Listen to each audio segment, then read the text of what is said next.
Hi, this is Dinesh Gangasani. Welcome to my channel. Think about this.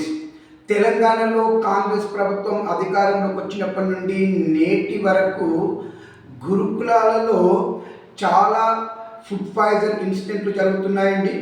అదే కాకుండా ఇప్పటి వరకు చనిపోయిన విద్యార్థుల సంఖ్య కూడా దాదాపుగా 50 మంది పైచిక్కున్నారండి.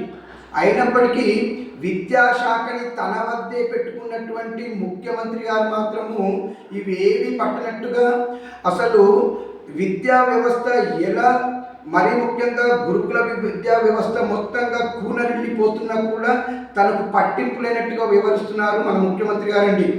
నిన్నటికి నిన్న మెస్సీ పర్యటన సందర్భం ఆ టైంలో కూడా హైదరాబాద్లో 2 గురుకుల పాఠశాలలో కూడా ఫుడ్ పాయిజన్ జరిగి పిల్లల హాస్పిటల్ ఉంటే కనీసం వెళ్ళి పరామర్శించలేని ముఖ్యమంత్రి గారు మరి ఏం చేస్తున్నారు? విద్యా వ్యవస్థని, మరీ ముఖ్యంగా గురుకుల విద్యా వ్యవస్థని భ్రష్టు పట్టించాలనుకుంటున్నారా ఏంటిదనేది మరి వారికి విజ్ఞతకే వదిలేస్తున్నాను.